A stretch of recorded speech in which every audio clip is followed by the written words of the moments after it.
శ్రీ దుర్గాదేవి జ్యోతిష్యాలయం. ప్రేమ సమస్యలు, పెళ్లి, ఉద్యోగం, రాజకీయం, విదేశీ ప్రయాణం, ధనం నిలకడలేకపోవడం, భార్యాభర్తల మధ్య గొడవలు, ఆస్తి తగాదాలు, అప్పుల బాధలు, స్త్రీ పురుషుల ఎటువంటి గుప్త సమస్యలకైనా రోజుల్లోనే పరిష్కారం చూపబడును. దూర ప్రాంతాల వారికి ఫోన్ ద్వారా వెంటనే పరిష్కారం చూపబడును. గురుస్వామి రామయ్య. Cell number 9888933953. పూర్వజన్మ పుణ్యఫలమే మీనరాశి వారికి ఊహించని రూపంలో సాక్షాత్తు ఆ పరమేశ్వరుడే వీరిని అనుగ్రహించబోతున్నాడు. కేవలం ఒకే ఒక అభిషేకం మీనరాశి వారి జీవితాన్ని మార్చేస్తుంది. వీరికి ఉన్నటువంటి దోషాలు, శాపాలు అన్నీ కూడా నశించిపోతాయి. అయితే మీనరాశి వారు చేయవలసిన అభిషేకం ఏమిటి? ఈ అభిషేకం ద్వారా వీరు జీవితంలో ఎటువంటి ఫలితాలని పొందబోతున్నారు? అలాగే వీరి జీవితంలో ఆశించిన ఫలితాలను పొందడానికి చేయవలసిన దేవతారాధనతో పాటుగా పాటించవలసిన పరిహారాల గురించి ఈ వీడియోలో వివరంగా తెలుసుకుందాం. కానీ అంతకంటే ముందుగా మీరు గనక మన ఛానల్ని సబ్స్క్రైబ్ చేసుకోకపోతే వెంటనే సబ్స్క్రైబ్ చేసుకుని పక్కనే ఉన్న బెల్ ఐకాన్ నొక్కి ఆల్ సెలెక్ట్ చేసుకుంటే మేము ఇలాంటి వీడియోస్ అప్లోడ్ చేయగానే ముందుగా మీకు నోటిఫికేషన్ వస్తుంది. ఈ రాశి వారిని సాక్షాత్తు ఆ పరమేశ్వరుడే రక్షించబోతున్నాడు. ఈ రాశి వారు ఎవరైతే జీవితంలో అనేక సమస్యలతో ఇబ్బందులు పడుతూ ఉన్నారో, అలాగే కొన్ని శాపాల కారణంగా బాధలు అనుభవిస్తూ జీవితాన్ని భారంగా గడుపుతూ ఉన్నారో, అటువంటి వారికి ఊహించని రూపంలో వారి సమస్యలకు పరిష్కారం లభించబోతోంది. ఈ రాశి వారు కేవలం ఒకే ఒక అభిషేకంతో వీరి జీవితంలో ఉన్నటువంటి కష్టాలు, బాధల నుండి విముక్తి పొందవచ్చు. అయితే వీరు చేసుకోవాల్సిన అభిషేకం ఏమిటి, అలాగే ఈ అభిషేకాన్ని వీరు ఎలా నిర్వహించాలి అనేటువంటి విషయాల గురించి తెలుసుకుందాం. ఈ రాశి వారు చాలా మొండితనం కలిగి ఉంటారు. అలాగే వీరు దూకుడు స్వభావం కలిగి ఉంటారు. అంతేకాకుండా వీరికి కోపం ఎక్కువగా ఉంటుంది. అలాగే ఎవరూ సాధించని పనులను కూడా వీరు సులభంగా సాధించడం వల్ల వీరికి గర్వం అనేది ఎక్కువగా ఉంటుంది. అంతేకాకుండా వీరు ఎంతో ధైర్యంగా ఉంటారు. వీరు కుటుంబం పట్ల, జీవిత భాగస్వామి పట్ల ప్రేమను కలిగి ఉంటారు. వైవాహిక జీవితంలో చిన్న చిన్న విషయాల్లో ఇబ్బందులు ఎదుర్కొంటారు. వీరు కుటుంబ సభ్యుల యొక్క అవసరాలు తీర్చడానికి నిరంతరం కృషి చేస్తూ ఉంటారు. అలాగే చిన్న చిన్న విషయాల్లో వీళ్ళు ముక్కుసూటిగా ఉంటారు. అంతేకాకుండా మనసులో ఏమనిపిస్తే అది ధైర్యంగా, నిర్భయంగా చెప్పేస్తారు. అలాగే వీరికి నాయకత్వం వహించడం అంటే చాలా ఇష్టం. రాజకీయం, సాంకేతిక విద్య వంటి వాటిపై ఆసక్తిని చూపుతారు. ముఖ్యంగా ఈ రాశి వారు వీరి యొక్క స్వభావం వల్ల కొన్ని సందర్భాల్లో సమస్యలను కొని తెచ్చుకుంటారు. అలాగే ఈ రాశి వారికి ఉన్నటువంటి దోషాల కారణంగా కూడా వీరు అనేక ఇబ్బందులను ఎదుర్కొంటారు. ముఖ్యంగా వీరికి పూర్వజన్మ దోషాలు, పితృదోషాలు వంటివి ఉంటాయి. వీటితో పాటుగా ఈ రాశి వారు దీర్ఘకాలిక అనారోగ్య సమస్యల వల్ల ఎక్కువగా ఇబ్బంది పడతారు. అయితే ఈ రాశిలో ఎవరైతే ఎటువంటి ఇబ్బందులు పడుతూ ఉన్నారో వారందరికీ ఆ పరమేశ్వరుని అనుగ్రహం లభించబోతోంది.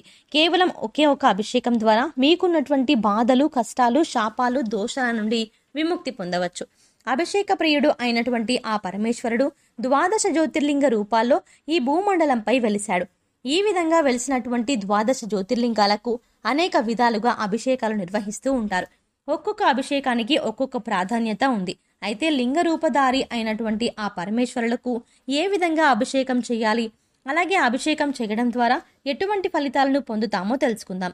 మనకున్నటువంటి కష్టాల నుండి, బాధల నుండి, దోషాల నుండి విముక్తి పొందాలి అంటే లింగ రూపధారి అయినటువంటి ఆ పరమేశ్వరునికి మనం ఏ విధంగా అభిషేకం చేయాలి, అలాగే ఏ విధంగా అభిషేకం చేయడం ద్వారా ఎటువంటి ఫలితాన్ని పొందుతామో తెలుసుకుందాం. కంచిలో వెలిసినటువంటి ఏకాంబరేశ్వర శివలింగానికి దారాభిషేకం చేస్తారు. ఈ విధంగా చేయడం వల్ల సకల పాపాలు నశిస్తాయి. అలాగే తేజోలింగధారి అయిన ఆ శివునికి రుద్రాభిషేకం అంటే చాలా ఇష్టం. ఈ రుద్రాభిషేకం చేయడం ద్వారా సర్వ సంపదలు చేకూరతాయి.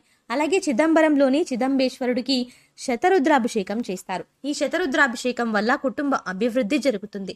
అలాగే శ్రీకాళహస్తిలోని కాళహస్తీశ్వరుడికి ఏకదశ రుద్రాభిషేకం చేస్తారు. ఒరిస్సాలోని కోణార్కులోని సూర్యరూపధారి అయిన శివునికి లఘు రుద్రాభిషేకం చేస్తారు. దీనివల్ల పునర్జన్మ ఉండదని శాస్త్రం చెబుతోంది. అలాగే చంద్రనాథ లింగంకు మహారుద్రాభిషేకం చేస్తారు. దీనివల్ల జ్ఞానాభివృద్ధి జరుగుతుంది. అలాగే కాఠ్మాండు వద్దన త్రినాథ క్షేత్రంలో అతి రుద్రాభిషేకం చేస్తారు.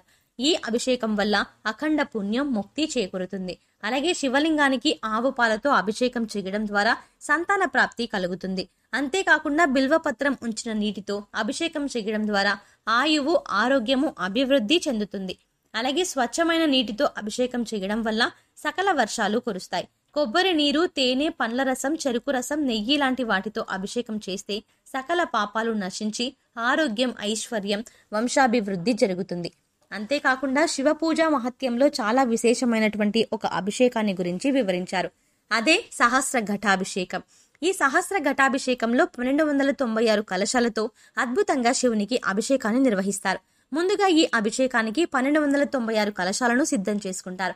తర్వాత వాటిని శుద్ధి చేసి వాటికి విభూదిని రాసి బొట్లు పెట్టి తర్వాత అష్టగంధం, సుగంధ ద్రవ్యాలు, అలాగే పంచామృతాలు అన్నింటినీ కలిపి అభిషేక జలాలను సిద్ధం చేసుకుంటారు. ముందుగా సిద్ధం చేసుకున్న ఘటాలన్నింటికి ధూపాన్ని వేస్తారు. తర్వాత వాటన్నింటినీ ఒక క్రమ పద్ధతిలో ఉంచి తయారు చేసినటువంటి అభిషేక జలాన్ని ఆ కలశాల్లో నింపి పూజా కార్యక్రమం నిర్వహిస్తారు. ఆ తర్వాత ఆ 1296 కలశాలతో లింగ రూపధారి అయిన ఆ పరమేశ్వరునికి అభిషేకం చేస్తారు. ఈ విధంగా అభిషేకం చేయడం వల్ల పూర్వజన్మ దోషాలు, సర్పదోషాలు, పితృదోషాలు వంటివన్నీ కూడా తొలగిపోతాయి. అయితే అందరూ ఈ సహస్ర ఘటాభిషేకాన్ని నిర్వహించలేరు. ఎందుకంటే వారి ఆర్థిక ఇబ్బందులు, అలాగే వారి యొక్క జీవన శైలి, అలాగే ఇతర సమస్యల వల్ల అందరూ కూడా ఈ అభిషేకాన్ని నిర్వహించాలంటే సాధ్యం కాదు. కాబట్టి ఈ రాశి వారికి కేవలం ఒకే ఒక అభిషేకంతో ఆ పరమేశ్వరుడి యొక్క అనుగ్రహం ఏ విధంగా పొందాలో తెలుసుకుందాం. ఈ రాశి వారు కేవలం ఒకే ఒక అభిషేకం చేయడం వల్ల వారికి ఉన్నటువంటి కష్టాలు, దోషాలు, శాపాల నుండి విముక్తి పొందవచ్చు. అలాగే ఈ రాశి వారికి ఈ అభిషేకం చేయడం చాలా సులభం. ఎందుకంటే ఈ అభిషేకానికి అధికంగా ధనాన్ని ఖర్చు చేయాల్సిన అవసరం లేదు. కేవలం మీ యొక్క భక్తి శ్రద్ధలు మాత్రమే ఈ అభిషేకానికి అవసరం. కాబట్టి ఇటువంటి అభిషేకాన్ని చేయడం ద్వారా మీ జీవితంలో మార్పుని పొందవచ్చు. అయితే ఈ రాశి వారు పాటించవలసిన అభిషేక విధానం గురించి తెలుసుకుందాం. ముందుగా శ్రేష్టమైనటువంటి పుట్టమట్టిని తీసుకోండి. తర్వాత శ్రీగంధం చెక్కను తీసుకొని దాన్ని నూరి గంధాన్ని తీయండి. తర్వాత ముందుగా తీసుకున్నటువంటి పుట్టమట్టిలో ఈ శ్రీగంధం కలపండి. ఈ విధంగా కలిపి ఆ పుట్టమట్టితో ఒక శివలింగాకృతిని తయారు చేయండి. ఈ విధంగా తయారు చేసినటువంటి శివలింగానికి చందనం, సుగంధ ద్రవ్యాలు, కస్తూరి, అలాగే గంగాజలం, పంచామృతాలతో మీకు వీలైనటువంటి వాటితో 20 రోజుల పాటు అభిషేకాన్ని ప్రతిరోజు నిర్వహించండి. అలాగే శివలింగం దగ్గర ప్రతిరోజు బిల్వదళాన్ని ఉంచండి. ఈ విధంగా 20 రోజుల పాటు అభిషేకం చేయడం ద్వారా ఈ రాశి వారి జీవితమే మారిపోతుంది. వీరికి ఉన్నటువంటి శాపాలు, దోషాలు అన్నీ కూడా తొలగిపోతాయి. అంతేకాకుండా ఈ విధంగా తయారు చేసినటువంటి శివలింగాన్ని గుండెల దగ్గరగా పెట్టుకుని ఓం నమ శివాయ, ఓం నమ శివాయ అని 108 సార్లు జపించడం ద్వారా వీరికి ఉన్నటువంటి అనారోగ్య సమస్యలన్నీ కూడా తీరిపోతాయి. అలాగే ఈ రాశి వారు జీవితంలో ఆశించిన ఫలితాలను పొందడానికి పాటించవలసిన పరిహారం గురించి తెలుసుకుందాం. ఈ రాశి వారు సూర్యుని అనుగ్రహం కొరకు సూర్య బీజ మంత్రాన్ని ప్రతినిత్యం జరిపించాలి.